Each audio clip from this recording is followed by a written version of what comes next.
कल सम विषम वाला हो गया था ना। इसी में आगे क्वेश्चन, घनों का योग कैसे निकाला।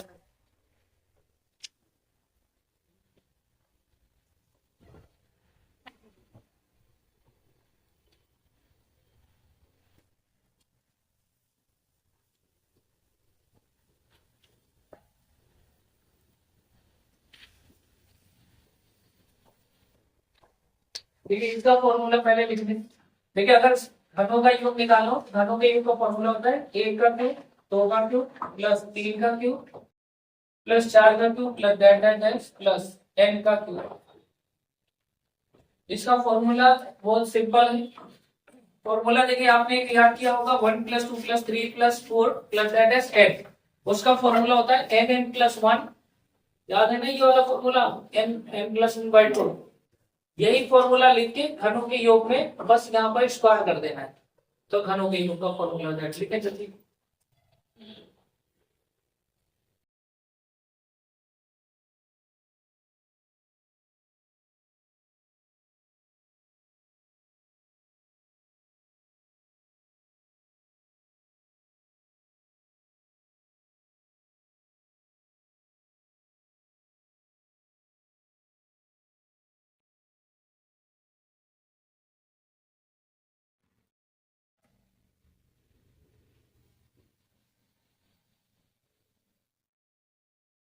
ये नोट, चलिए इस पर एग्जाम्पल देख।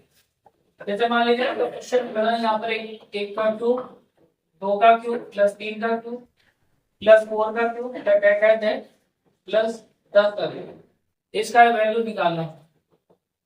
तो यहाँ पर देखिए एन की वैल्यू कितने दे रखी है, 10। बस फॉर्मूले में आपको पुटअप करना है, तो 10 × 11/2 और यहाँ पर स्क्वायर, 2 से 10 कट जाएगा 5, 11 बचे 55। 55 का स्क्वायर करना है। 55 का स्क्वायर मतलब सेम एंड टेन मेथड से भी बन सकता है, और दूसरा मेथड क्या है, स्क्वायर वाले से। 50 से कितना जाता है 5, 5 का स्क्वायर कितना होता है 25, 5 का स्क्वायर 25, कितना ज्यादा है 25 में आप जोड़ दें, 25 में 5 जोड़ेंगे तो कितना हो जाएगा 30, तो आंसर हो जाएगा 30 25। हो गया। और अगर सेम एंड टेन मेथड से बनाना है तो 55 × 55 ऐसे भी कर सकते हैं। 5 का गुणा 5 होता है 25, और 5 को 6 में गुणा कर दें, 5 को 30, तो आंसर कितना हो जाएगा 3025। सेम एंड टेन मेथड में एक बढ़ाकर गुणा किया जाता है। बना लेंगे।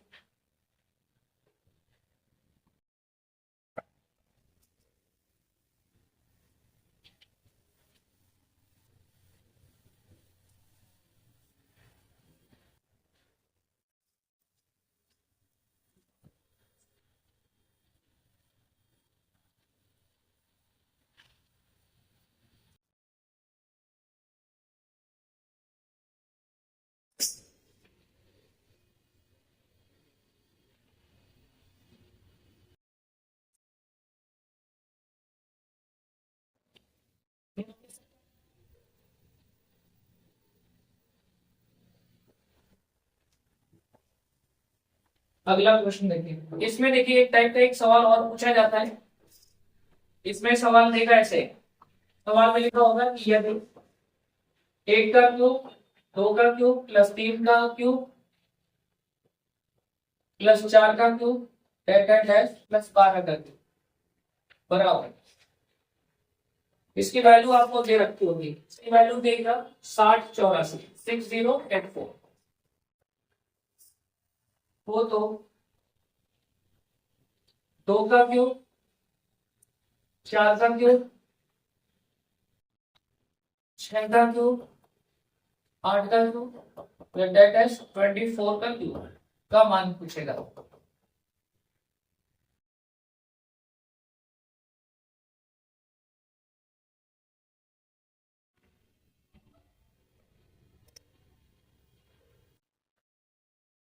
देखिए सवाल देखिए,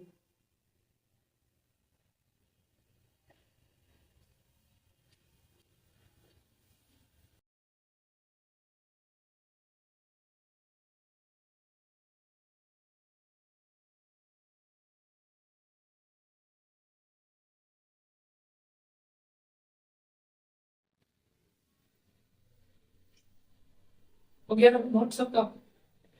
चलिए देखिए इस क्वेश्चन को बनाने का तरीका क्या है।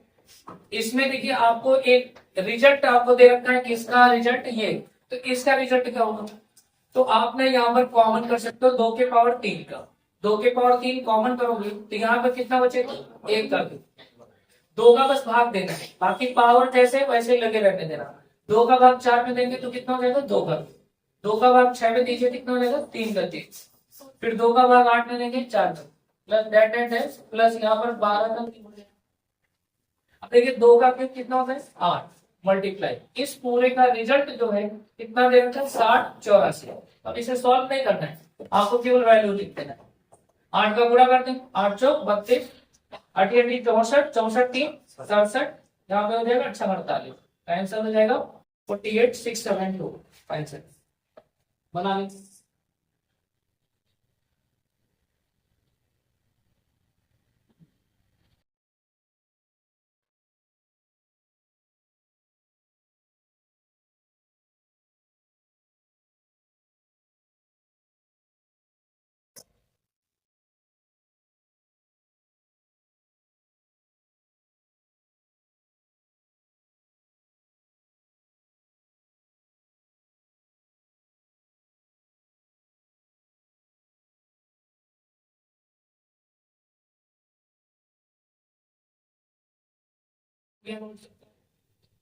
ऐसी अगर प्रॉब्लम पूछी जाए, खास करके इस तरह की प्रॉब्लम ज्यादा ही पूछी जाती है, तो और यहाँ कॉमन का अगर ना पता हो तो आपको हम दिखा दें, इसका ऐसे रफ वर्क आप देख लें। जैसे यहाँ पर आप भाग दे रहे हैं ना, तो क्यों ऐसा यहाँ पे पढ़ रहा है, जैसे 2 के पावर 3 में 2 के पावर 3 का भाग दोगे तो पूरा कट जाएगा ये। अब 1 के पावर क्यूब लगा दो, कोई फर्क पड़ेगा नहीं, लेकिन 4 के क्यूब में अगर 2 के क्यूब का भाग देंगे तो ये फॉर्मेट होता है कि x के पावर a हो, y के पावर a हो, तो इसे x बटे वाई होल पावर a लिखा जा सकता है। तो ऐसे देखो यहाँ पर पावर इक्वल है, तो आप 4/2 होल पावर कितना लिख सकते हो, 3, 2 से 4 कटेगा 2, 2 के पावर कितना हो जाएगा 3, तो देखो यहाँ पे 2 के पावर 3 है। इसलिए मैंने कहा जब पावर इक्वल हो सब में और यहाँ पे उसी से भाग देना हो तो सिर्फ 2 का भाग देते चले जाए बेस में, बाकी पावर जैसे वैसे ही लगाते चले जाए। तो आपके सामने ये एक स्ट्रक्चर दिखेगा, इस स्ट्रक्चर की वैल्यू दे रखा है 6084, आप यहाँ पुट करें और 2 का क्यूब कितना होता है 8, 8 का गुणा कर दे तो ये आपका रिजल्ट हो जाएगा। ठीक है, तो ये घनों के योग से, बस इतना सिंपल सा फॉर्मेट समझ लो, बाकी एवरेज वगैरह में इस तरह के और फॉर्मेट मिलेंगे तो वहां प्रैक्टिस कर लेना। ये है घनों के योग से रिलेटेड। अब हम आपको इसकी थ्योरम पे ले चलते हैं, ये अभी नंबरों से रिलेटेड थे जहां पे योग निकालना था। अब हम चलते हैं सम के थ्योरम्स पर। तो यहाँ पर आप हेडिंग डाल दो related to odd and even, यानी सम और विषम से संबंधित कुछ थ्योरम्स, सम और विषम से संबंधित, सम और विषम से संबंधित बहुत इंपॉर्टेंट है ये जो पढ़ाने जा रहे हैं, मोस्ट इंपॉर्टेंट, इस पर बेस्ट क्वेश्चन बहुत पूछे जाते हैं।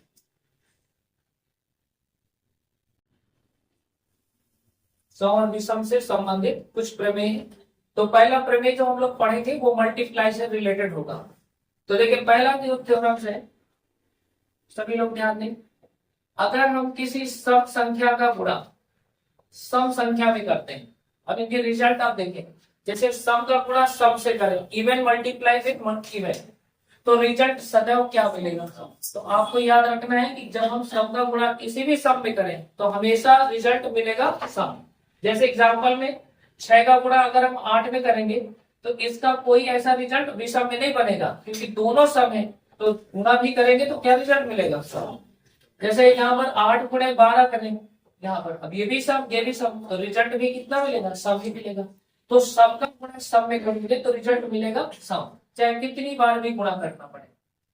ठीक है, यहाँ पर आप इसको अथवा करके और लिख सकते हैं ऐसे कि सम का गुणा सम गुणे सम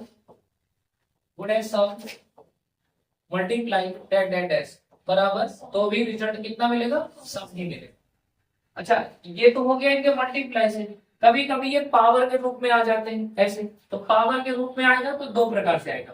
पहला सम के पावर सम हो सकता है, सम के पावर सम, क्या रिजल्ट होगा, और दूसरा रिजल्ट यहाँ पर हो जाएगा सम के पावर विषम, ठीक है, यानी even the power even and odd even the power odd, इनका रिजल्ट क्या होगा? अगर सम के पावर सम है और सम के पावर विषम है तो इनका रिजल्ट क्या है? तो आपको ये ध्यान रखना है, पावर का मतलब होता है कि इस नंबर का कितनी बार मल्टीप्लाई है, ठीक है। ये पावर का जो मतलब होता है, जैसे आप ऐसे समझो 4 के पावर 2 लिखा है, तो 4 ये पर सम है और पावर में भी सम संख्या है, तो हमारा ये जो सम संख्या 4 इसका रिपीटिशन लिखा हुआ है यहाँ पर, क्या आप 4 को कितनी बार गुणा कर सकते हैं? तो 4 का गुणा कितनी बार कर सकते हैं? 2 बार। तो यहाँ पर भी तो सम गुणे सम ही हुआ ना। अगर यहाँ पर हम 4 के पावर 3 लिखें तो 3 ये जो विषम है यहाँ पर, इसका सिर्फ अर्थ है कि 4 का गुणा 3 बार करना है, यानी 4 गुणे 4 गुणे 4। अच्छा, यहाँ पर ये क्या है रिजल्ट? अगर बेस में सम है तो सम गुणे सम ही तो हो रहा है, और मैंने कहा सम का गुणा कितनी बार भी करें, इनफिनाइट टाइम्स, रिजल्ट क्या मिलेगा? सम। तो सम के पावर सम हो तब भी रिजल्ट सम आएगा, सम के पावर विषम होगा तो भी रिजल्ट क्या आएगा? सम, क्योंकि सम का गुणा विषम बार और सम का गुणा सम, इस पावर का इस पर कोई असर नहीं होता, सीधा वही रिजल्ट आ जाता है। तो यहाँ पर ये डेटा आप लिख लेंगे, ठीक है। इन ये बहुत मुख्य बातें, इन पर बेस्ड क्वेश्चन अभी दिखाते हैं, नोट करें जल्दी से।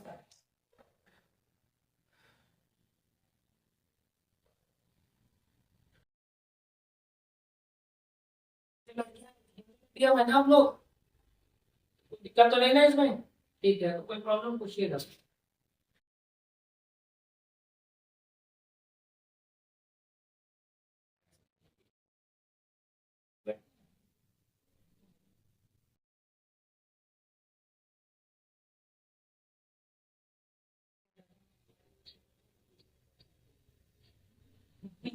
आगे बैठना है तो मोबाइल को छोड़ना पड़ेगा। यार लेट है, इसलिए इनको दर्द मिला है, पीछे बचा दिया गया है।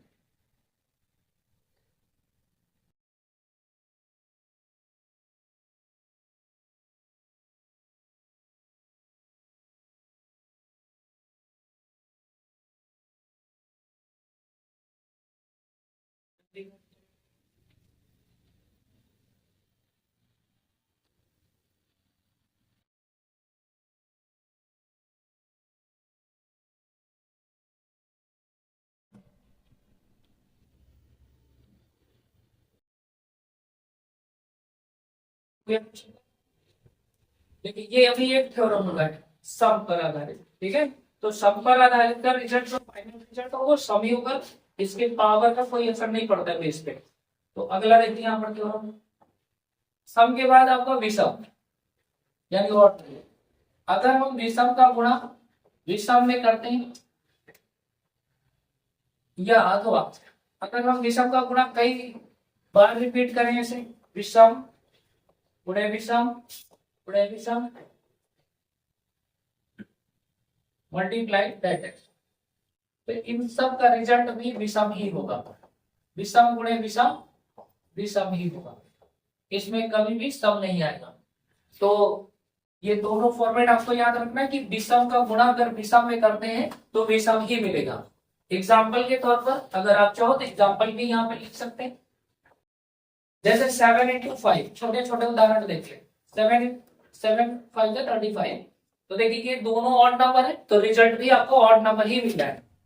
यहाँ पर अगर हम 11 into 13 मान लीजिए, इसका मल्टीप्लाई करना है तो यहाँ पर रिजल्ट आएगा 143। देखिए ये दोनों ऑड नंबर है, मल्टीप्लाई क्या है? ऑड नंबर, इसलिए विषम संख्या का गुणा जब भी करेंगे तो विषम ही आएगा। फिर दूसरी बात, अब इनके अगर हम पावर वाली वैल्यू को देखें, यहाँ पर जैसे लिखा हुआ यहाँ पर कि विषम के पावर सम हो, या विषम के पावर यहाँ पर विषम हो, विषम के पावर विषम, तो बताइए इनके पावर का मतलब क्या है? विषम का गुणा सम बार, जैसे विषम का गुणा 2 बार हो जाए, 4 बार हो जाए, 6 बार, तो इससे कोई फर्क नहीं पड़ेगा, विषम विषम ही रहेगा। तो विषम का गुणा विषम बार सम बार हो या सम विषम बार हो, रिजल्ट आपको क्या मिलेगा? विषम।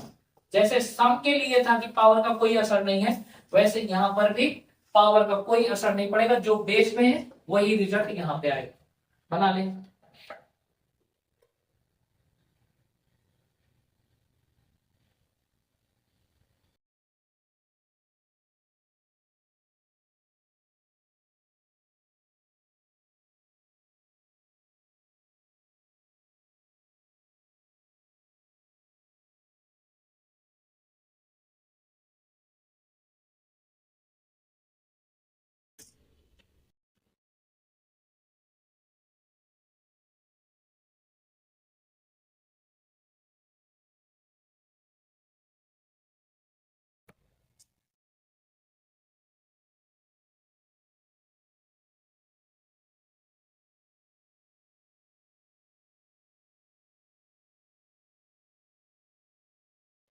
टू गया सबका।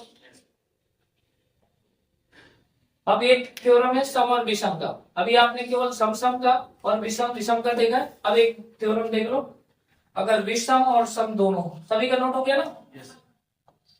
देखिए तीसरा थर्ड, अगर हम यहाँ पर सम का, सम बोले तो इवन, इसका मल्टीप्लाई अगर हम करें विषम में, विषम यानी और, तो यहाँ पर रिजल्ट क्या मिलेगा, सम मिलेगा, यानी गिवन नंबर। इसमें केवल यही थ्योरम आपको याद रखना है कि सम और विषम का गुणा करेंगे तो सम हो जाएगा। एग्जाम्पल में आपको लिखना हो तो इसका एग्जाम्पल है, एक सम संख्या है 7, 7 जा 56, 7 जा 56, यहाँ पर 9 इंटू 12, 12 9 जा 108। तो आप देखें यहाँ पर एक ऑड नंबर है, एक इवन नंबर है, और रिजल्ट आपको क्या मिला है, दोनों में सम।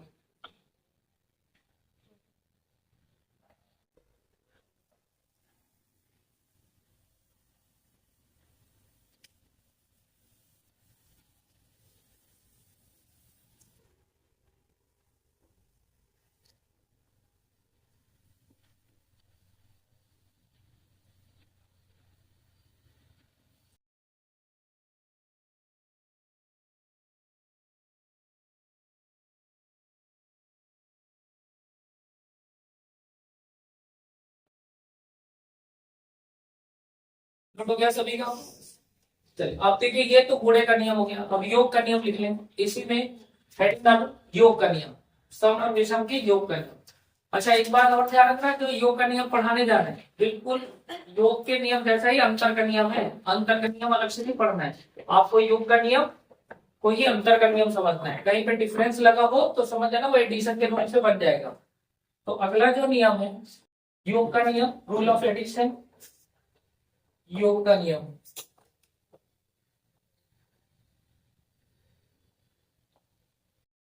योग के नियम में पहला, अगर हम सम को, सम बोले तो इवन, सम प्लस सम अगर जोड़े तो रिजल्ट आपका सम ही मिलेगा, ठीक है। जैसे 12 प्लस 8 जोड़ो तो 20, 24 प्लस 12 जोड़ो तो 36, ऐसे आपको ये सम संख्या ही मिलेगी। अथवा अगर हम सम को कई बार जोड़े, sum plus sum plus sum plus that, तो भी रिजल्ट आपको क्या मिलेगा, सम।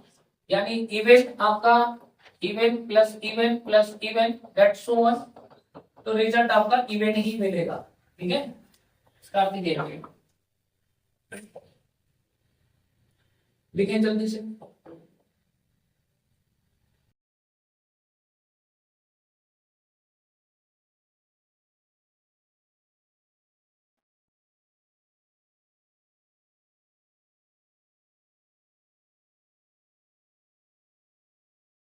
हो गया सम का रूल। अब विषम को देखें, अगर हम विषम को विषम में जोड़ें, ये इंपॉर्टेंट है क्योंकि इसमें कुछ ट्विस्ट है सवाल में, विषम प्लस विषम, तो रिजल्ट क्या हो जाता है, सम। देखिए विषम प्लस विषम, गुणे में विषम गुणे विषम विषम ही रहेगा, बट प्लस वाले नियम में यहाँ पर योग का साइन हो या माइनस का, दोनों में आपका यही रिजल्ट मिलेगा। अगर हम विषम माइनस विषम कहें तो विषम, विषम प्लस विषम कहें तो भी सम ही होगा। आप एग्जांपल में देख सकते हैं ऐसे, अगर हम यहाँ पर विषम 7 और 5, तो 7 5 12, तो देखो दोनों और नंबर है और रिजल्ट कैसा मिला है, सम। लेकिन ये बात ध्यान रखना कि इसमें अगर विषम जो है 3 बार जोड़े, विषम प्लस विषम, तो रिजल्ट आपका विषम हो जाएगा, ठीक है। रिजल्ट क्या हो जाएगा, विषम। आप एग्जांपल में देख सकते हैं यहाँ पर 7 प्लस 5 प्लस 3, 7 5 12 3 15, यहाँ पे रिजल्ट क्या आ गया, विषम। तो अब इसके लिए देखिए क्या आपको ध्यान रखना है, तो आप ऐसे लिखना, थोड़ा अभी लिख तो नहीं लिए ना, 1 मिनट बस वेट करना, इसको थोड़ा इस हिसाब से लिख लें, जैसे विषम प्लस डैश, और यहां पर ऐसे लिख देना सम बार, सम, इसका मतलब है event time, event time, even times का मतलब होता है कि अगर हम विषम को 2 बार जोड़े, 4 बार जोड़े, 6 बार जोड़े, इस तरह से सम स्थानों में ऐसे जोड़े, सम मतलब सम संख्याओं में जोड़े, तो आपका रिजल्ट आपका सम होगा। तो रिजल्ट कितना होगा? सम होगा। लेकिन अगर हम विषम को ऐसे जोड़े, विषम बार में जोड़े, ठीक है, विषम बार, यानी जैसे 3 बार जोड़े, 1 बार, 3 बार, 5 बार, 7 बार, इस तरह से जोड़े, तो समझ जाना यहाँ पे रिजल्ट क्या आएगा? विषम आएगा। तो ये ध्यान रखना, इसमें यही ट्विस्ट होता है इसमें कि आपको 2 रिजल्ट मिलेंगे। पहला इसमें ये, सेकंड इसमें। अगर विषम को सम संख्याओं की काउंटिंग में आप जोड़ते हैं, विषम संख्याओं को, सॉरी, तो विषम प्लस विषम प्लस विषम प्लस विषम 4 बार है तो सम हो जाएगा, 6 बार है तो सम हो जाएगा, 8 बार है तो सम हो जाएगा। और विषम प्लस विषम अगर ऑड फॉर्मेट में, जैसे 3 बार हो, 5 बार हो, 7 बार हो, तो इस फॉर्मेट में आपको विषम संख्या प्राप्त होगी।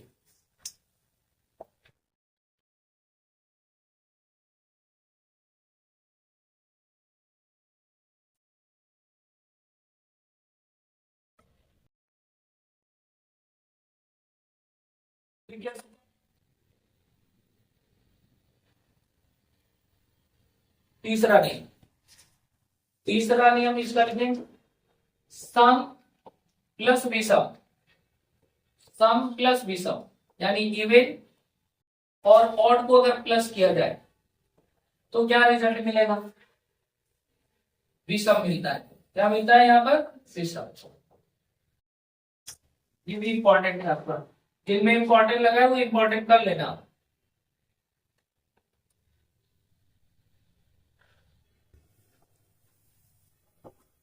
सम प्लस विषम, अगर कोई संख्या है तो उसका रिजल्ट आपको विषम मिलेगा। एग्जाम्पल के तौर पर अगर हम यहाँ पर 6 लिख लें, 7 लिख दें, तो 6 6 12 13, यानी आपको विषम मिल गया। इसी नियम के तहत, जो ऊपर वाला नियम है ना, इसी नियम के तहत ये बना है। एक बार हम आपको चेक करा दें। बताइए, विषम और विषम जुड़ के क्या बनता है? सम। और सम और विषम मिलकर क्या बनेगा? विषम। ठीक है, इसलिए आपको जब 3 फॉर्मेट में होते हैं तो वो विषम में हो जाते हैं। तो बस आपको ये ध्यान रखना कि विषम बार हो तो विषम, सम बार हो तो सम संख्या हो जाएगी। और सम और विषम का योग विषम होता है। गुणे में सम विषम का क्या होता है?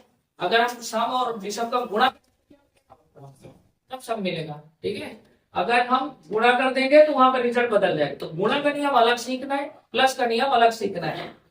जैसे यहाँ पर अगर हम गुणा करते हो तो 6 7 42, वहां सम हो जाएगा। ठीक है, अगर कभी भूल जाए बाई चांस तो आप इसी तरह छोटे छोटे उदाहरण लेके आप उसको समझ लेना।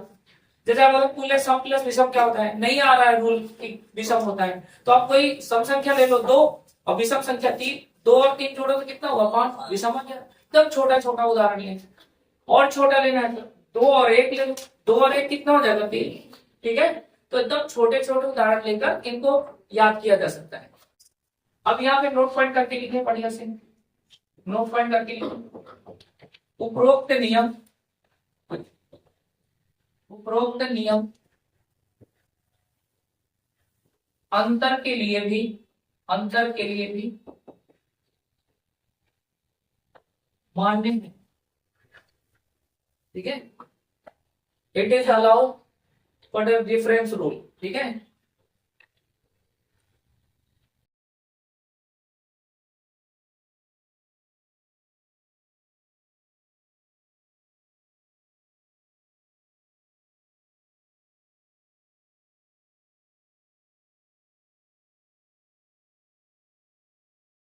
क्या सबका?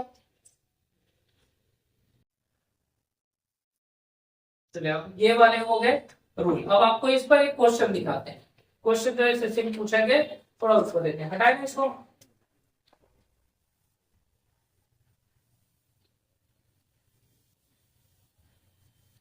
आपको असाइनमेंट मिला कि नहीं अभी? असाइनमेंट तो मैंने बोला था ले लेना आप लोगों को, आज ले लेना अपना असाइनमेंट वगैरह।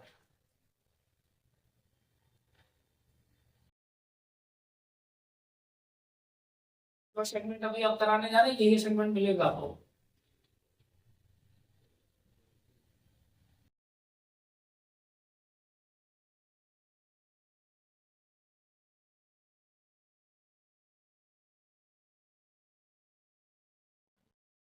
पर पेश कुछ एग्जाम्पल आप देखिए इसमें। देखिए पहला एक यहाँ पर है सवाल क्वेश्चन नंबर 9। क्वेश्चन नंबर 9 में लिखा हुआ है which of the following statement is true. फिर वो क्या है उसको दिखाते हैं आप।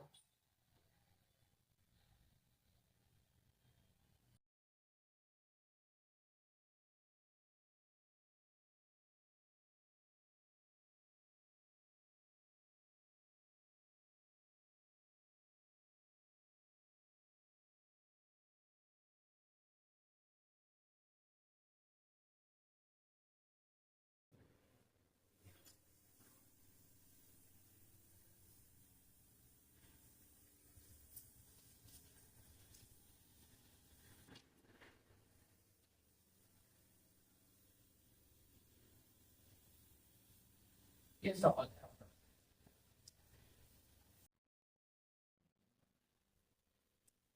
देखिए सवाल में लिखा है निम्नलिखित में से कौन सा कथन सत्य है। इसमें सवाल में पहला लिखा है odd into even into odd. Odd का मतलब विषम। बताइए विषम गुणे विषम करेंगे तो सॉरी विषम गुणे सम करेंगे तो क्या आएगा सम। और सम का गुणा विषम पे करोगे तो क्या आएगा सम। तो यहाँ पे रिजल्ट होना चाहिए सम यानी इवन होना चाहिए। लेकिन यहाँ पे रिजल्ट क्या देते हैं तो क्या ये कथन सही है ये गलत है। देखिए ऑड का इवेंट में गुणा करेंगे तो सम हो जाएगा और सम का गुणा विषम में करोगे तो फिर से आपका रिजल्ट क्या हो जाएगा सम हो जाएगा। जबकि यहाँ पर विषम दे रखे इसलिए गलत है। अब ये योग का नियम गुणे का नियम हो गया योग का।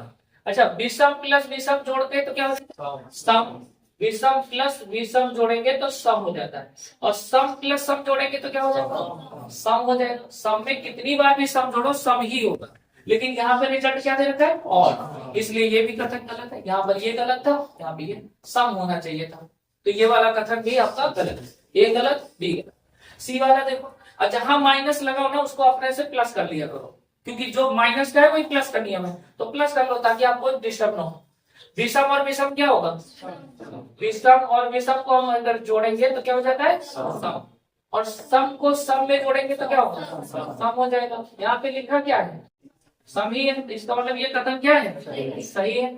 अब इसमें भी प्लस कर लो सम और सम जोड़ेंगे तो क्या होगा सम और सम और विषम जोड़ेंगे तो क्या हो जाएगा बोलो। यहाँ पर अगर दिक्कत हो तो 2 और 1 जोड़ लेना 3 विषम होना चाहिए। यहाँ पर क्या दे रखा है इवेंट तो इवेंट ना होगी क्या होना चाहिए और होना चाहिए यानी विषम होना चाहिए। तो ये भी कथन आपका गलत है। तो आपका ये कथन गलत है केवल सही कौन है समझ में आ रही बात। तो इस तरह के जो क्वेश्चन पूछे अभी वर्तमान में इस तरह के क्वेश्चन आ रहे हैं। ये 2020-21 के पेपर का सवाल है तो आप इसको लिख लें जल्दी से उदाहरण के तौर पर। हिंदी तो सबको अपना हिंदी में लिख लेगा विषम गुणे सम गुणे सम।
हो गया कौन सबका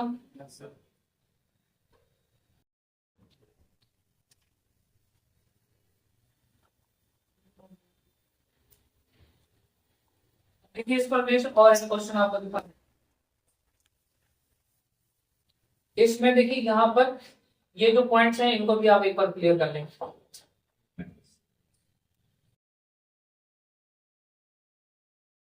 क्वेश्चन है यहाँ पर 15 नंबर, बताइए इसका आंसर क्या होगा। दो विषम संख्याओं का योगफल क्या होगा, सम है। अगला सवाल है एक विषम और एक सम का योगफल सदैव क्या होगा। ऑप्शन यहाँ पर दे रखा है, पहले देख लो क्या करें। एक विषम और एक सम का योग, विषम और सम का योग, कोई छोटा सा उदाहरण लेके चेक कर लो। विषम एक और सम दो, दो एक तीन, विषम होना चाहिए, तो क्या होना चाहिए, विषम होना चाहिए। ये हो गए छोटे छोटे इनके प्रश्न, और भी इसमें सवाल पूछे गए हैं, ठीक हम अपने से लिख रहे हैं, इनको आप लिख लें, इसमें होगा कहीं पे सवाल लिखिए। यदि a की पावर b प्लस b के पावर c बराबर 47 है, तो a तथा b किस कोटि के अंक होंगे, किस कोटि के अंक होंगे। पहला ऑप्शन है दोनों विषम होंगे, एक सम तथा दूसरा विषम, ठीक है। Both are odd number, one is even and another is odd. See एक भाज्य तथा दूसरी अभाज्य संख्या, दूसरी अभाज्य संख्या होगी, one is divisible and another is prime number, another is prime number. D option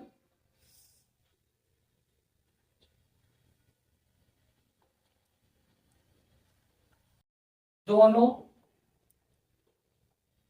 अभाज्य संख्या,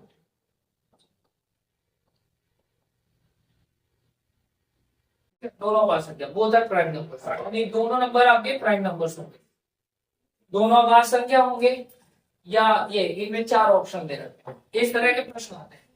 अब जैसे ये सवाल आए तो इनमें लड़के जो है ए और बी के मान रखना शुरू कर देते कि इसका कौन सा मान पे 47 आएगा। अगर वो मान पूछा होता तो आपसे पूछा होता कि what will be the value of A and B, A और बी का मान बताइए। कोटि थोड़ी बोलता, कोटि का मतलब होता है प्रकार, कोटि का मतलब क्या होता है, प्रकार, यानी ए और बी किस प्रकार के अंक होंगे, सम होंगे या विषम होंगे। इस तरह से ये सवाल पूछा है। जैसे ना अपने यहाँ हिंदू धर्म बोला जाता है 33 कोटि के देवता होते हैं, वहां 33 कोटि को करोड़ मान लेते हैं। कोटि मतलब होता है प्रकार, 33 प्रकार के देवता होते हैं, ना कि करोड़। तो कोटि शब्द का अर्थ होता है प्रकार। तो आपको ये ढूंढना है कि ए और बी किस कोटि के, सम है या विषम है। इसी हिसाब से यहाँ पर दे रखा है, एक सम तथा दूसरा विषम, दोनों विषम, एक भाज्य दूसरा भाज्य। तो इसका तरीका मैंने समझो। अगर हम ऑप्शन के आधार पर सेट करें इसको, तो सवाल में दे रहा है ए की पावर बी प्लस बी के पावर ए, और ये जो नंबर दे रखा है ना, ये केवल आपको ट्रैक करने के लिए दे रखा है कि आप फंस जाए इस नंबर पर, उलझाने के लिए। एक्चुअली में ये किस कोटि का अंक है ये लिखना है। बताओ 47 किस कोटि का अंक है, सम कोटि का या विषम कोटि का। बिल्कुल विषम कोटि का। तो यहाँ पर एक्चुअली विषम होना चाहिए। विषम में कुछ भी रख सकता है, 47, 127, 77, ऐसे कुछ भी नंबर रख सकता है। तो यहाँ पर विषम, तो वो ये कहना चाह रहा है कि ये इसमें कौन सा ऐसा प्रकार है जो दोनों को सेट करने पर विषम आ जाए। तो आपसे पहला ऑप्शन बोला है कि दोनों विषम होने चाहिए। यानी आप देखो, अगर इसको हम सेट करें, इसमें ए भी विषम और इसके पावर में भी विषम हो, प्लस विषम के पावर यहाँ पर भी विषम ही हो। अच्छा ये बताओ, विषम के पावर विषम है तो क्या इसका इस पर कोई असर होगा, नहीं होगा। तो सीधा विषम ही रिजल्ट आ जाएगा इसमें। और विषम के पावर विषम है, यहाँ पर भी विषम आ जाएगा। और आपको पता है कि जब दो विषम संख्याएं जुड़ती तो रिजल्ट क्या आता है, सम। और यहाँ तो ये कह रहा है विषम आना चाहिए। क्या इस नतीजे पर ये सही हो रहा है, नहीं हो रहा है। तो इसका मतलब पहला वाला कथन क्या है, गलत है। अब कह रहा है एक सम हो और दूसरा विषम, one is even number and another is odd number. तो एक बार उसको भी चेक कर, हटा दे इसको, चेक करना है, यहाँ पर दूसरा चेक करके एक बार देख लो। अगर हम इसको सम मान लें, ए को ऊपर हो जाएगा विषम, अब इसी को रिवर्स कर दें, प्लस विषम के पावर सम, विषम के पावर विषम। अच्छा बताओ, ये सम के पावर जो विषम है, क्या सम पर कोई असर डालेगा? नहीं, पावर का कोई मतलब नहीं। अगर सम की पावर है तो पावर हटा दो, केवल जो बचेगा वही रिजल्ट सम। विषम पर सम का कोई असर पड़ेगा? नहीं, तो यहाँ पर हो जाएगा विषम। अच्छा, सम और विषम जोड़ेंगे तो क्या मिलेगा? विषम मिलेगा। यहाँ पर सम और विषम जुड़ जाएंगे तो विषम। क्या ये सही है? यहाँ पर भी देखो विषम कह रहे हैं, तो इस कोटि के अंक हो सकते हैं। अब अगला जो सी ऑप्शन है, ये क्यों नहीं होंगे? अगर ये तो बिल्कुल ऑथेंटिक आंसर आ गया, ठीक है, हम भी मान रहे हैं। अब इनको गलत साबित करना है, तो कैसे गलत होगा? देखो, यहां पर भाज्य की बात कर रहे हैं। अच्छा, भाज्य कौन सी संख्या होती है? भाज्य मतलब जो संख्याएं दो से ज्यादा गुणनखंड रखती हो ना, ये तो है ना भाज्य, जो कट जाए किसी नंबर से, अपने और एक के अलावा किसी अन्य संख्या से विभाजित हो, तो ऐसी संख्या भाज्य होती है। अच्छा, भाज्य में क्या मैंडेटरी है कि केवल सम सम रहेंगे, विषम नहीं आ सकता है? ऐसा कोई मैंडेटरी है क्या? भाज्य में तो भैया सम भी आता है और विषम भी आता है। जैसे कि एग्जाम्पल में 4, 6, 8 विषम में जैसे 9, 15, 21, ये सब डिविजिबल नंबर है, अपने अलावा भी और एक के अलावा अन्य संख्याओं से कट रही है। तो आप यहाँ पर देखो कि जो भाज्य संख्या डिविजिबल नंबर है, उनमें इवन एंड ऑड दोनों हैं। और अगर हम अभाज्य की बात करें, तो अभाज्य में कितने प्रकार के नंबर होते हैं? अभाज्य एक परिवार है, इस परिवार में कौन से लोग रहते हैं? तो आप कहोगे सर सम प्रकार का रहता है और विषम प्रकार का रहता है, मानते हो इस बात को? सम भी रहता है कि नहीं अभाज्य में? कौन? दो क्या है? एक इकलौती सम संख्या है जो अभाज्य है, इकलौती सम अभाज्य संख्या, बाकी भी नहीं है। तो यहाँ पर अभाज्य में सम भी है और विषम भी है।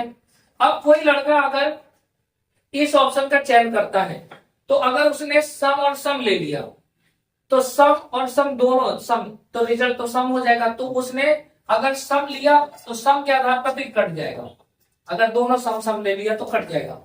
अगर दोनों विषम ले लिया तो भी आंसर कट जाएगा, क्योंकि दोनों विषम गलत है। अब अगर इसका सम लेता है और इसका विषम लेता है, अभाज्य का विषम ले लो और भाज्य का सम ले लो, तो सही हो जाएगा, फिर ये वाला आ जाएगा। लेकिन आप देखो, एक ही आंसर में दो बातें बोला है।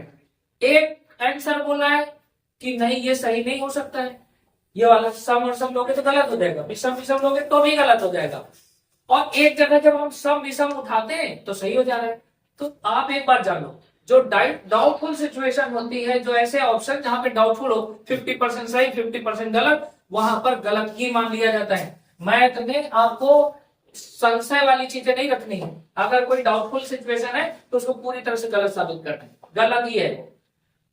यहाँ पर ऐसे नहीं, अगर मान लीजिए कोई आपसे कोई बात पूछ रहा है तो उसका सीधा सीधा जवाब होगा या तो नो या तो यस। अगर यस और नो दोनों बोल दिए तो बताइए क्या वो व्यक्ति सही जवाब दे पाएगा सामने वालों को? न सामने वाला आपको समझ पाएगा।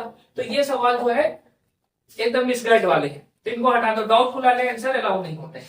सेम टू सेम दोनों अभाज्य संख्याओं में वही है, दोनों अभाज्य संख्याओं, अगर आपने दोनों अभाज्य संख्याओं में विषम विषम ले लिया तो गलत है, अगर एक सम ले लिया अभाज्य का और एक विषम अभाज्य ले लिया तो सही हो जाएगा। तो यहां पर भी वही हाल है, दोनों 50% सही 50% गलत। तो यहां पर जो है ये वाला कंडीशन आपका गलत हो जाएगा। तो यहां पर केवल और केवल जो शुद्ध आंसर दे रहा है वो है एक सम और दूसरा विषम होगा, तभी यहां पर विषम आएगा। अदरवाइज ये सब डाउटफुल है, 50% सही आंसर बता रहे हैं, 50% गलत बता रहे हैं, 50% यहाँ पर सही 50% गलत। तो ये दोनों डाउटफुल का है और ये तो एक्यूरेट गलत है, बिल्कुल गलती में एक्यूरेट है। तो बना दे इसको, इसका उदाहरण मैंने यहाँ पर लिख दिया है,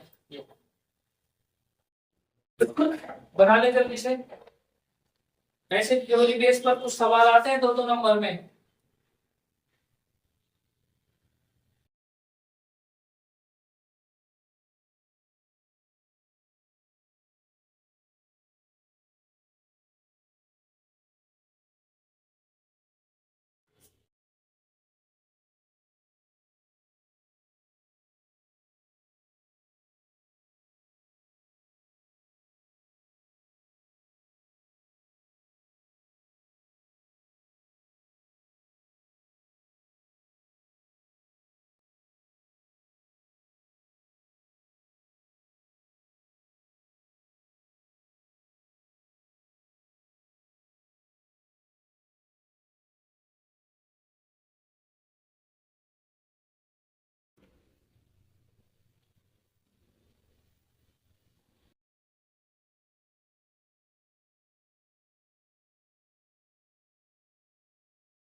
इसकी नोट्स पर आपको मिलेंगे आगे।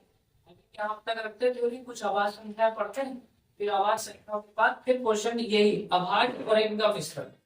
ये भी प्राइम नंबर मैंने पढ़ाया नहीं, क्वेश्चन जो है प्राइम नंबर पर भी आधारित है, आभाज्य संख्याओं पर और इन पर भी आधारित है। तो थोड़ा प्राइम नंबर पढ़ लिया जाए, फिर इसके बाद फिर सवाल भी आते हैं। ठीक है, चलिए अब ये हेडिंग डालो। अब ये सब मिशन वाला खेल खत्म हो गया। ये सब मिशन के तरह जो डेटा मैंने लिखा है वो आप पढ़ते रहिए, रिवाइज करते रहिए। अगली हेडिंग डालो अभाज्य संख्या। अभाज्य संख्या के उपनाम भी लिख लेना। अभाज्य संख्या के जो उपनाम है, जैसे इसको ऋण संख्या भी बोला जाता है, ऋण संख्या, या आप इसे प्राथमिक संख्या भी बोल सकते हैं, प्राथमिक संख्या, प्राइमरी नंबर या प्राइम नंबर, प्राइम नंबर। देखिए प्राइमरी नंबर जो है प्राइम से ही बना है, तो आप प्राथमिक संख्या या अभाज्य संख्या के रूप में इसको जानेंगे।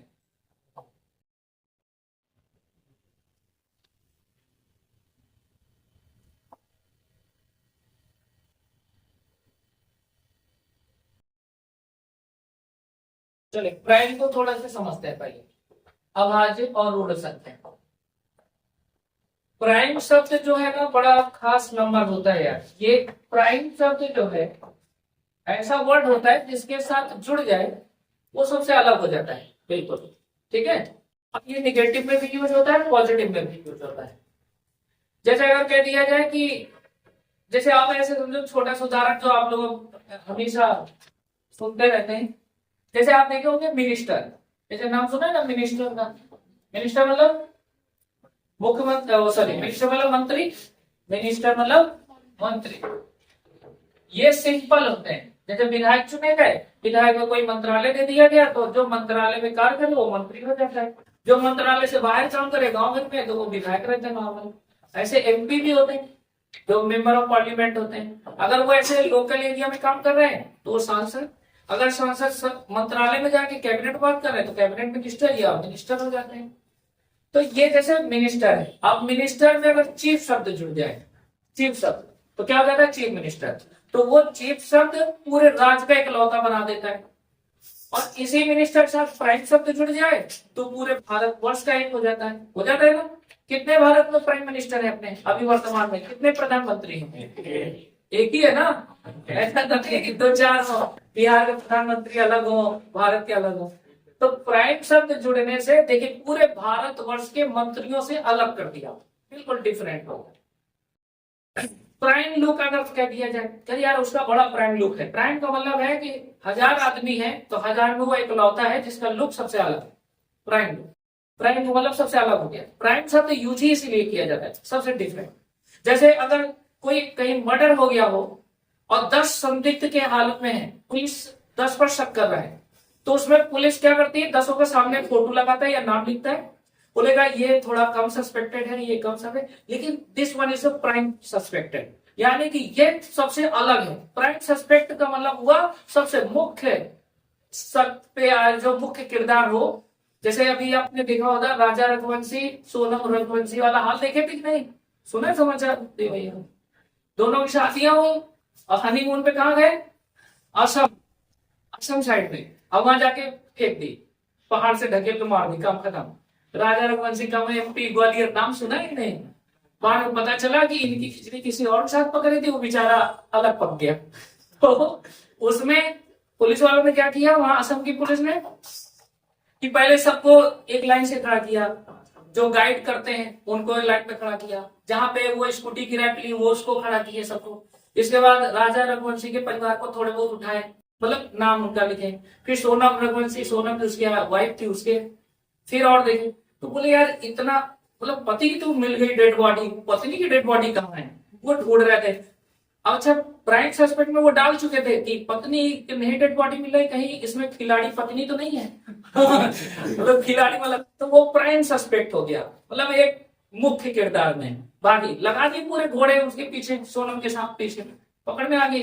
फिर उनको लगा कि अब बचेंगे नहीं, तो अपने आप को सरेंडर करो, तो एक दूसरे रूप में प्रकट हो गई देवी जी। अभी जेल में अब वो देवी जी जेल की हवा खा रही बढ़िया। तो भैया प्राइम शब्द इतना बढ़िया शब्द है कि जिसके साथ लगा दोगे या तो भयंकर नकारात्मक या तो भयंकर अच्छा। तो यहाँ पर प्राइम शब्द, अब प्राइम नंबर के, अब देखो संख्या के साथ प्राइम जुड़ गया, तो ऐसा मतलब अब यहाँ पर देखो नंबरों के साथ प्राइम जुड़ा है, इसका मतलब नंबरों को सारे नंबर से अलग कर दिया। अब कैसे अलग किया? ये वो नंबर होते हैं जिनका स्वयं और एक के अलावा कोई दूसरा रिश्तेदार नहीं होता है, दूसरा गुणनखंड नहीं होता है, ऐसे समझो। जैसे व्यक्ति अगर कोई रूठ जाए, कोई नाराज हो जाए, नाराज होने वाले कितने रिश्तेदार हो सकते हैं? हो सकते हैं क्या?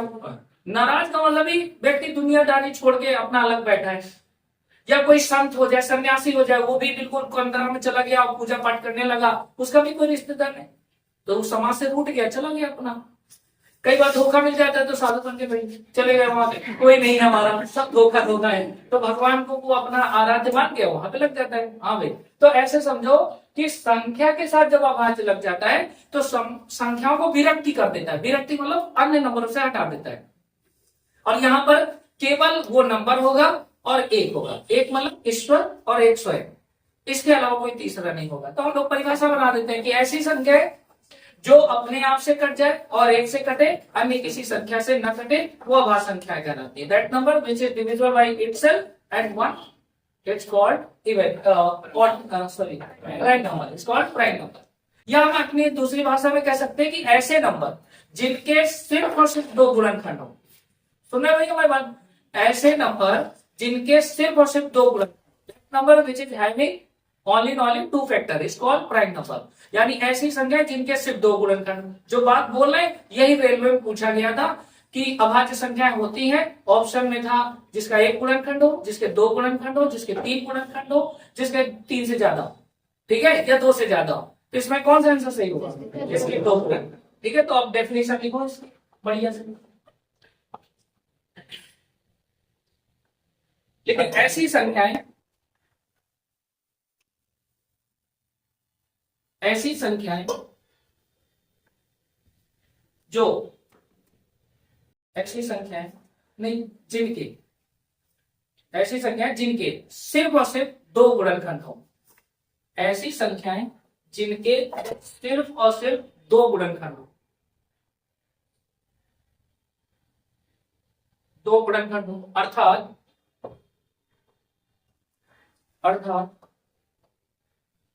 अब पैराग्राफ चेंज करके लिखते हैं। अर्थात ऐसी संख्याएं जो स्वयं से तथा एक से, स्वयं से तथा एक से विभाजित हो,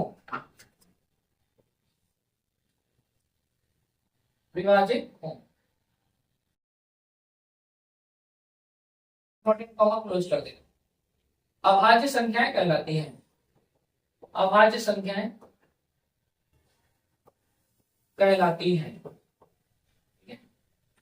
उसी को मैंने एक्सप्लेन कर दिया है। दो गुणनखंड कौन?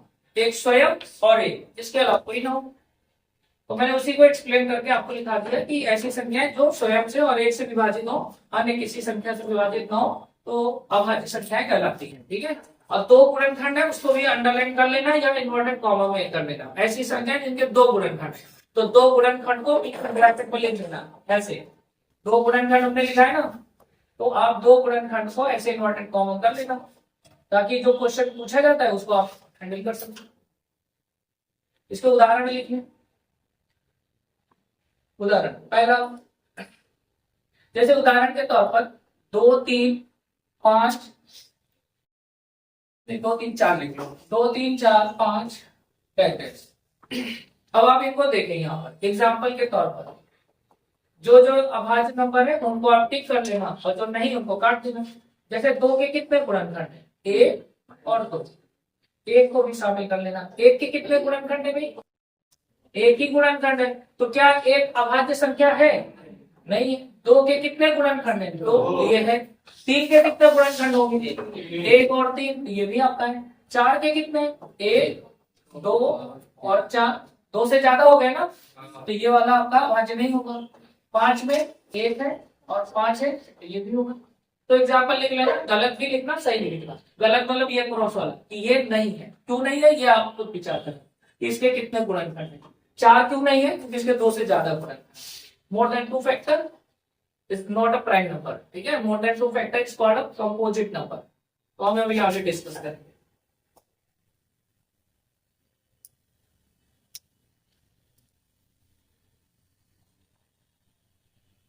ठीक है, अब इनके छोटे छोटे पॉइंट्स हैं उनको लिख लें। अभाज्य संख्याओं के छोटे छोटे पॉइंट्स हैं, इनको लिख लें पहले। Note point number 1। ठीक है, सबसे छोटी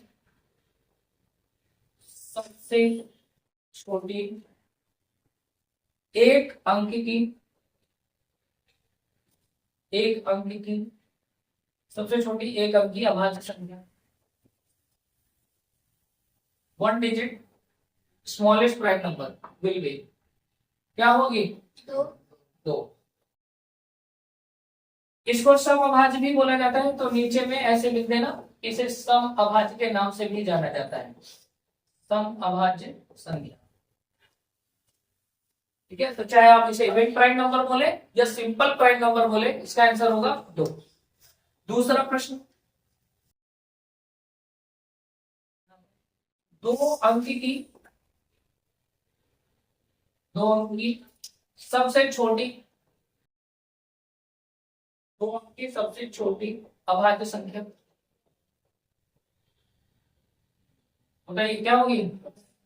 या एक चीज छोटी है, एक अंक की सबसे छोटी विषम अभाज्य संख्या क्या होती है। एक अंक की सबसे छोटी विषम अभाज्य संख्या 3। अगर ऑड प्राइम नंबर पूछे, what is the smallest 1 digit odd prime number, answer will be 3। एक अंक की सबसे छोटी विषम अभाज्य संख्या की बात करें तो 3, और सम अभाज्य की बात करें तो 2। सम अभाज्य बोले या छोटी अभाज्य बोले तो 2 ही होगा, बट विषम के साथ जुड़ गया है तो 3 होगा। ठीक है, चलो आपको पता है, हम उसको नहीं लिखा है। तीसरा, 3 अंक की सबसे छोटी अभाज्य संख्या, तो एक एक को ऐसे दूर रख के बीच में 0 लगा दो तो 101 हो जाएगा।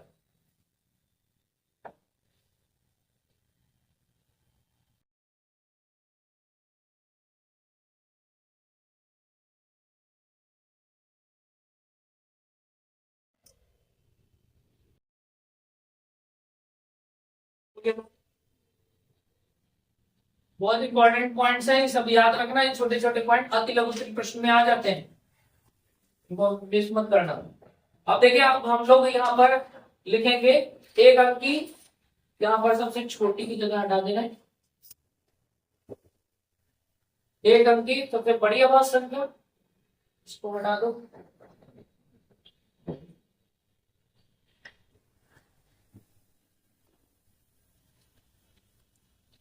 आप लिखे अगला नोट पॉइंट, नंबर डालते रहना आप लोग। ठीक है, इसमें एक अंक की सबसे बड़ी, बताइए क्या होती है सबसे बड़ी अभाज्य संख्या, 7। एक अंक की सबसे बड़ी अभाज्य संख्या 7 होती है, और 2 अंक की सबसे बड़ी। अब देखिए यहाँ पर कैसे सीखना है, ये 7 रखो, एक अंक की सबसे बड़ी जो संख्या होती है 9 होती है, 9 7 57, और 3 अंक बोलेगा तो 7, और यही 9 को रिपीट कर दो 2 बार, 957। ठीक है, एक अंक की सबसे बड़ी अभाज्य संख्या 7 होती है, 2 अंक की तो 7 रखे, और एक अंक की सबसे बड़ी संख्या, एक अंक की सबसे बड़ी संख्या होती है 9 और अभाज्य संख्या होती है 7। 3 अंक में 9 9 7 997। इनमें से ये दोनों सवाल आपके रेलवे में पूछा गया है। पूछा था 3 अंक की सबसे बड़ी प्राथमिक संख्या तथा 2 अंक की सबसे बड़ी प्राथमिक संख्या के बीच अंतर क्या है, what is the difference between 3 digit largest prime number and 2 digit largest prime number.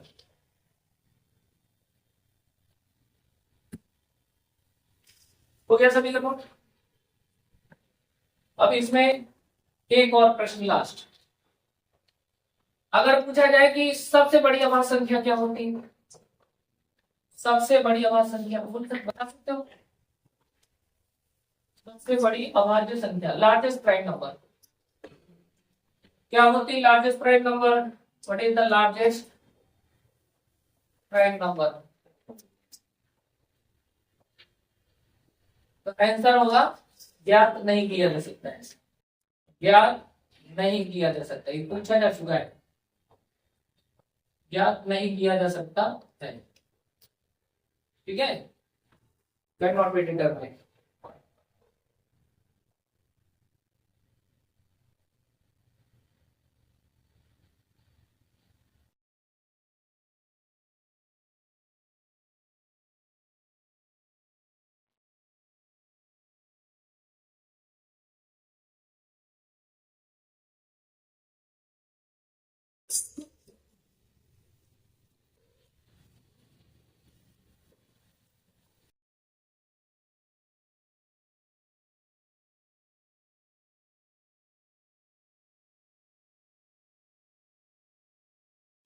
क्या हुआ था? अब इनमें देखिए और छोटे छोटे पॉइंट क्या पूछता है इनमें, देखिए हम आपको क्वेश्चन पहले सुनाते हैं। क्वेश्चन पूछता है यहाँ पर कि 1 से 100 में कितनी आभाज्य संख्या होती है, ठीक है, how many prime numbers between 1 to 100। फिर पूछता है 100 से 200 के बीच कितनी आभाज्य संख्या होती है, how many prime numbers between 100 to 200। फिर बोलता है यहाँ पर कि बिफोर 50 कितने आभाज्य संख्या, 50 से पहले कुल कितनी आभाज्य संख्या होती है, तो यहाँ how many prime numbers before 50। तो इस तरह के कुल मिलाकर क्वेश्चन बहुत सारे बनते हैं। तो आप इनको एक पहले हम लोग एक छोटे से पॉइंट्स में इनको पहले सजा लेते हैं, फिर इनको कैसे याद करना वो डिस्कस करते हैं। तो आप अपने स्टार बना के इनको लिख लें, तो ऐसे लिख दो 1 से 100 तक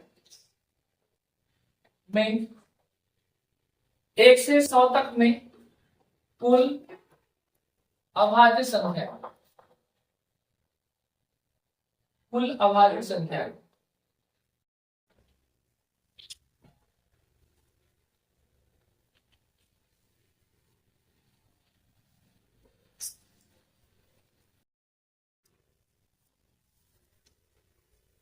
एक से 100 तक में कुल अभाज्य संख्या कितनी होती है? 25। याद रखना है तो 1 से 100 तक जो गिनतियां हैं उनमें 25 ऐसे नंबर हैं जिनके सिर्फ और सिर्फ कितने गुणनखंड हैं? 2। और अगर हम 100 से 200 की बात करें 100 और 200 तक में कुल कितनी अभाज्य संख्याएं होती है? तो आपका आंसर होगा 21, 21 अभाज्य संख्याएं होती हैं। अब अगर ये एक सवाल आपका यूपीएससी में पूछा गया था कि 1 से 200 तक में कुल कितनी अभाज्य संख्या होती है, 1 से 200 तक में कुल कितनी अभाज्य संख्या, तो आप इनको ऐड कर दो, 25 और 21 कितना हो जाएगा? ये याद रखना है आपको, ठीक है। तो अगर हमें 1 से 200 तक बतानी पड़े तो 46, 100 से 200 तक 21 और 1 से 100 तक 25। और अगर एक और क्वेश्चन पूछा गया था 1 से लेकर 1000 तक में कुल अभाज्य संख्या, कुल अभाज्य संख्या, कुल अभाज्य संख्या है, तो ये हो जाएगा आपका 168। इसको याद करना है बस।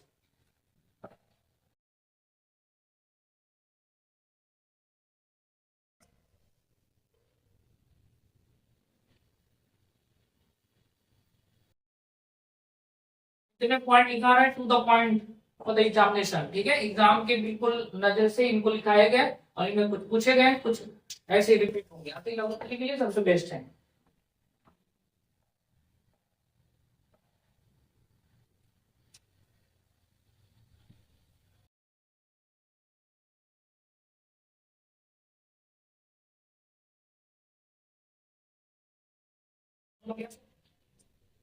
इतनी बातें इनको याद रखना है। इसके बाद आपको एक और बात है यहाँ पे सीखना है, 100 तक में फुटकर फुटकर कितने प्राइम नंबर होते हैं, ठीक है, मतलब पार्ट वाइज, जैसे 1 से 10 में कितने, 10 से 20 में कितने, 11 से 20 में कितने, 21 से 30 में कितने। तो उसके लिए आपको एक नंबर याद करना पड़ेगा, मोबाइल नंबर लिखा है भाई, प्राइम नंबर का मोबाइल नंबर। तो आप ऐसे लिखते हैं 1 से 100 तक, इस नंबर को आप घुमाएंगे तो आपको अभाज्य संख्याओं के पास कॉल लग जाएगा। आज जाके ट्राई कर लेना। तो हम आपको नंबर लिखा है, इनको आपको याद करना है और आज ही याद करना है इनको। एक है 44, 44 के बाद 22, 44 22 के बाद 32, फिर 23 और यहाँ पर 21। ठीक है, देखो याद करने का तरीका, पहले आप नंबर 44 बस याद रखो, 44 का आधा कर दो तो 22, 22 से 22, 22 से 32, 32 का उल्टा कर दो 23, 23 के बाद 21 याद रखना है। ठीक है, पहले 44, 44 का था 22, 22 से 22 निकलता है, वैसे 32 चिल्ला दो, 22 32, फिर 32 का उल्टा 23, 21 चिल्ला दो फिर बाद में। तो एक बार फिर से बताओ, देखो बहुत शिष्टाचार यहाँ पे नहीं दिखाओ, पहले तेज तेज पढ़ो इसको, देखो सिखाओ। इसमें सब लड़कों की गला साफ हो जाता है, फिर से चिल्लाओ, अभी नहीं साफ हो रहा है।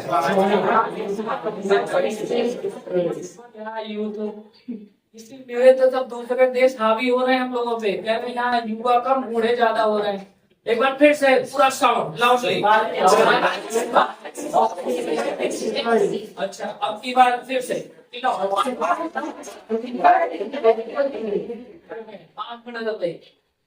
मिला लड़का, हाँ नहीं तुम्हारे पीछे यार, माता बोलता नहीं, बोलो 44 22 32 23 21। ठीक है, आप खड़े हो जाओ।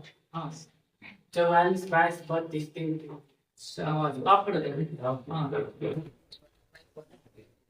23 21, 44 22, 44 22 32 21। और कौन सा पीछे?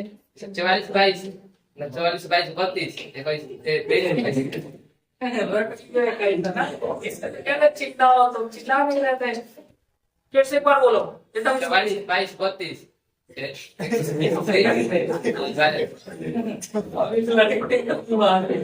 पहले बोलेगा 21, फिर बोलेगा 23 से 21 है, 44 बाई 32 23 से 21, बोलो एक बार 44 बाई 32 23 से 21। 44 22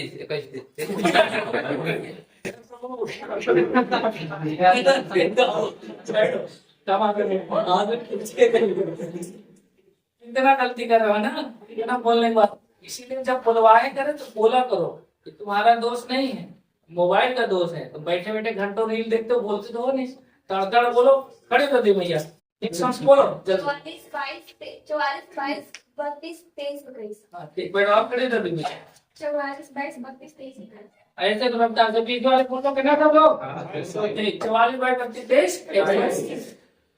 चलो फिर आ जाते हैं अपने पुराने 44 बाई 32। अच्छा इनका देखो ये क्या है, इनका प्रोग्राम पहले आप ही समझो। ये जो 4 है ना, ये एक्चुअली में 1 से 10 तक के जितने प्राइम नंबर हैं उनकी काउंटिंग संख्या है। जैसे 1 से 10 तक में 4 आभाज्य संख्याएं हैं, कौन कौन? 2 3 5 और 7, इनके अलावा कोई 3 नहीं है, 5वां। तो 1 से 10 तक में 4 आभाज्य संख्या है। ये जो 4 है ये 11 से लेकर 20 तक में आभाज्य संख्या है। कौन कौन सी? 11 13 17 और 19। ऐसे अगर आपसे कोई पूछे कि 21 से 30 तक में कितने आभाज्य संख्या है, तो आपका आंसर होगा 2। कौन कौन से? अब 21 तो नहीं होगा, 29 होगा, बिल्कुल सही है। 27 नहीं हो सकता, 25 नहीं हो सकता, 21 नहीं हो सकता, क्योंकि इनके 2 से ज्यादा गुणनखंड है। अगर आपसे कोई पूछे कि 31 से 40 तक में कितनी आभाज्य संख्या है, तो 2 आभाज्य संख्या है। कौन कौन से? 31 और 39 नहीं, 39 13 से कट जाएगा, 3 से कट जाएगा ना, तो 31 और 37 है। बाकी ना तो 33 है, 35 भी नहीं है और 39 भी नहीं। और ये 3 जो आभाज्य संख्या है ये कहां तक की है? ये आभाज्य संख्या है आपकी 41 से 50। 41 मतलब 43 और कौन सा? 43। ये बाकी सब लिख लोगे। ये लास्ट वाला जो है ये आपका है 91 से 100 तक, 91 से 100। अच्छा बताओ 91 से 100 के बीच कितनी आभाज्य संख्या है? एक आभाज्य संख्या, कौन सी? 97। अभी लिखा है ना 2 अंक की सबसे बड़ी आभाज्य संख्या, तो ये 97। लिख लो जल्दी से, 1 से 100 तक की फुटकर रहेगी गिनतियां।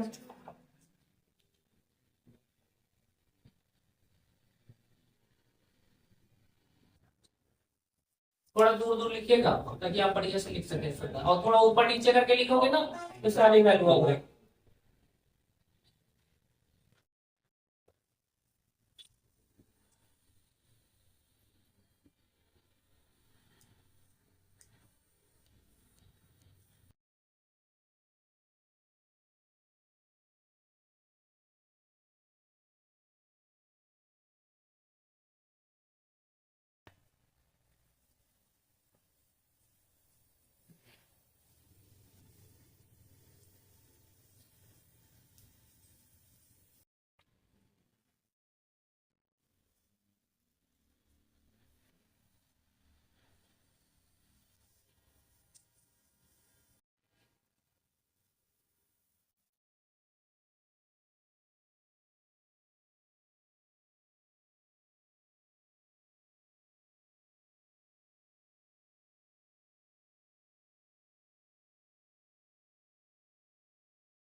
बाकी घर के लिए छोड़ दो, 2-4 हिंट के लिए लिख लो ताकि आपको कंफ्यूजन ना हो। अब तो जान देना कि 10-10 नंबर है, पूरे 100 तक की गिनती में 10-10 का स्लॉट बना लेना।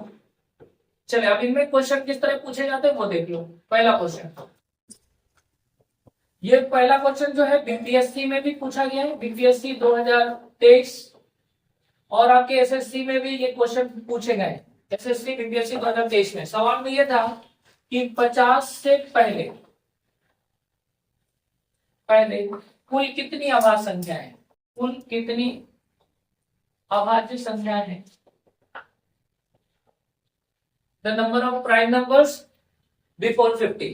तो ऑप्शन यहां पे दिया हुआ था 10, बी ऑप्शन दिया था 25, सी ऑप्शन 15, डी ऑप्शन 17, ऐसे करके ऑप्शन दिया हुआ था। तो भैया यहाँ पर ऑप्शन अगर आपको निकालना है कि कितना है, तो 50 से पहले का मतलब 5 तक आपको गिनना है शुरुआत के। 50 में ये इंडिकेशन देता है कि आपको कितने काउंट करना है, तो 50 में कितने काउंट करना है, 5। तो 1 2 3 4 5 यहाँ तक काउंट कर लो, 4 4 8 2 10 तो 12 3 15। करेक्ट आंसर कौन होगा, हो गया आंसर। अगर आपसे यहाँ पर क्वेश्चन पूछता है कि 60 से पहले कुल कितनी अभाज्य संख्या है, 60 से पहले कुल कितनी अभाज्य संख्या है, कुल कितनी अभाज्य संख्याएं हैं, तो यहाँ पर आपका ऑप्शन दे देगा।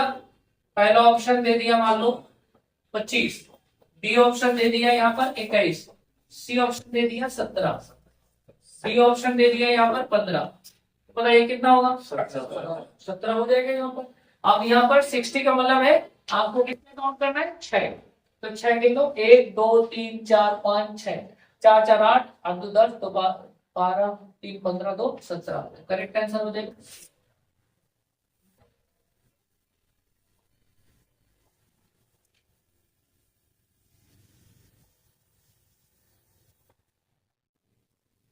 थर्ड क्वेश्चन, 60 से 90 तक में कुल कितनी अभाज्य संख्या है, कुल कितनी अभाज्य संख्याएं हैं, 60 से 90 तक में कुल कितनी अभाज्य संख्याएं। ऑप्शन है 3 7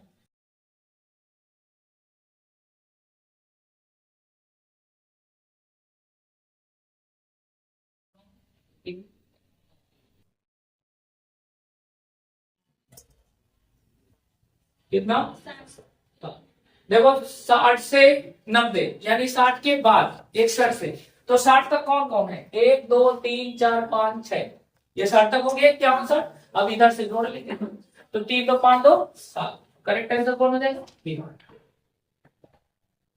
100 तक नहीं जाना है, केवल 2 3 2। 60 से बोला ना सर, तो 6 आपकी यहाँ से का मतलब होता है अलग हो जाएगा, से का मतलब अलग होना। तो आप 61 इधर काउंट करो, 1 2 3 4 5 6, अब 6 से अलग कर दिया इतना 90 तक में, तो 90 तक मतलब 100 तक में जाना। तो इस तरह से आपका ये आंसर, इस तरह क्वेश्चन पूछे जाते हैं। ये क्वेश्चन पूछा गया, बाकी क्वेश्चन मैंने आपके ऐसे प्रैक्टिस के लिए दिए कि अगर ऐसा आता है तो फिर आप ऐसे टेक करें और इसको याद रखोगे तो ही बढ़िया रहेगा।